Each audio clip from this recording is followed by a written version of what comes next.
Let's talk about content creation for a minute. Does it feel like your organization constantly has to be creating content? Maybe it's writing blog posts every week, sending out regular emails, posting on social media. It can really feel like an endless to-do list, right? I get it. Content creation really can become a huge project for nonprofits, and it can really take over our weeks and days and make it feel like there's nothing else that we need to get done except constantly creating content.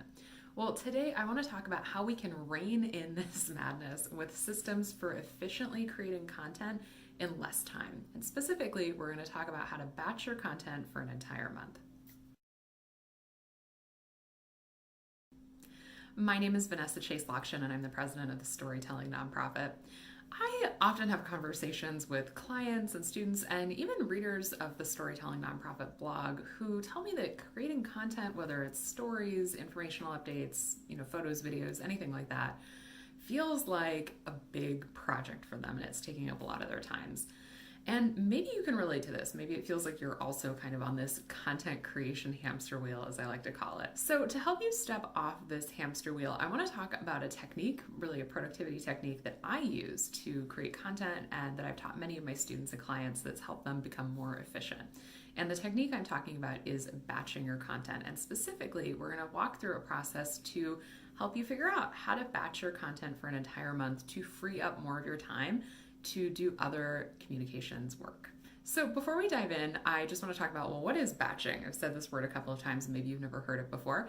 It's essentially a productivity and kind of efficiency technique where you group similar tasks together and do them at once rather than doing them in smaller chunks of time over many days or many weeks. So for instance, like writing all your social media posts one day of the week rather than writing a social media post every single day. The idea is that it essentially gets you to be more efficient and streamlines your work so that you have more time to do other things down the road.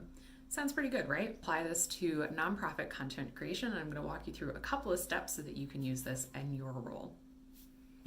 So step one in batching your nonprofit's content for an entire month is to have an editorial plan. This is a really important piece. In order to be able to batch our content and create it, we have to know what we need to create.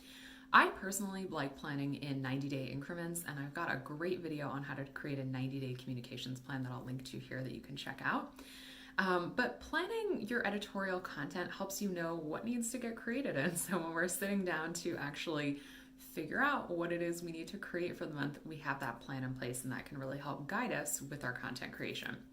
So if you don't have an editorial plan now, things you'll want to think about are the frequency. So where are you posting and how often are you posting? And also the type of content that you're posting. Are you looking for photos, videos, written content, combinations thereof? Are there any themes or kind of topics that you want to cover this month? All that information is really important. And so having that editorial plan on hand will help you move into the next. So step two is to add some blocks of time to your calendar to work on getting this content done. So once you've mapped out your editorial plan, you probably have a better idea of how much work you're in for in terms of what content needs to get created for the month. I find for myself, I generally need about like 2 to 3 blocks of time that are anywhere from like 3 to 4 hours to sit down and create a bunch of stuff for the month. You might want to look at your own plan and make your own determinations, but essentially this is how the batching works. We give ourselves a couple of dedicated times, usually at the beginning of the month or the end of the previous month, to sit down and get this work done. And I find it's really essential, for me anyways, to actually have that time blocked off on my calendar, because then I commit to doing it and getting it done. And I find it much more, I would say, productive and also in some ways efficient in getting that work done quickly, because I know I have that designated block of time to work on creating this content. So as you look at your editorial plan, take a look at it and decide how many blocks of time you need and put it in your calendar so that you can make it a point to get the time blocking out of the way and get to work on the content creation itself. Step 3 is to actually start creating your content. And this is a big step. I'm not gonna lie, this is probably the biggest step in this process. But it's the most important one. This is where rubber meets the road and we get the work done. So we've got our editorial plan, we've given ourselves some dedicated time to do this work.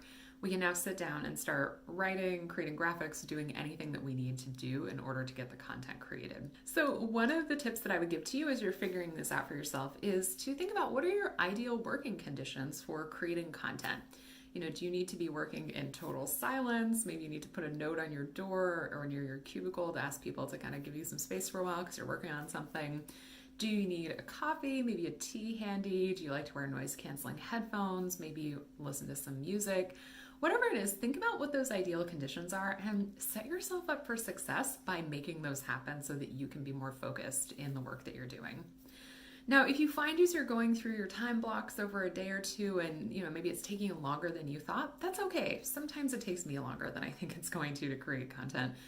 Look at your calendar and see, can I give myself a little bit more time somewhere else this week, or maybe next week? The point is just to make it a time to get it done so that it doesn't fall onto the back burner and suddenly you're at the end of the month and thinking, oh my gosh, I forgot to do this a few weeks ago.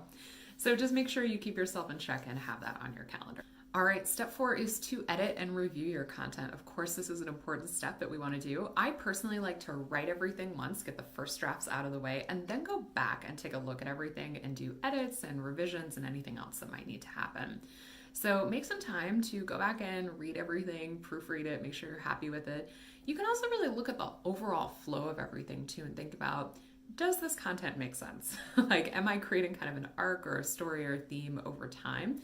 And it's really easy to kind of evaluate that when you have everything written and you can read it all in one go.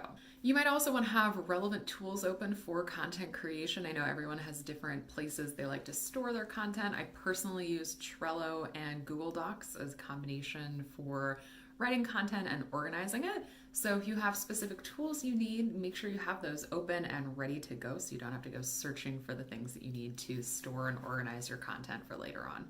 And if you're curious to see how I use Trello to organize content for my nonprofit clients and students, I'll link to a video here so you can check that out. All right, finally, step 5, schedule. And I would also say take some time to celebrate because this is a big victory.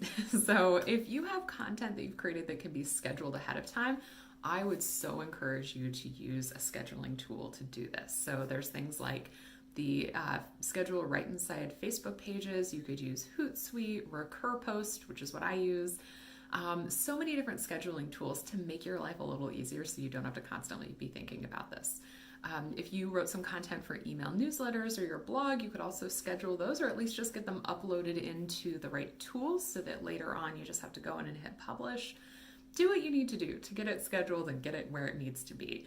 And take some time to celebrate this. This is a really big process. If you've made it all the way through and made it to creating content for a month, give yourself a pat on the back. Maybe go buy yourself a coffee and celebrate the fact that you've really helped yourself out by streamlining this process and committing to consistency in what it is you're doing with your nonprofit's content strategy.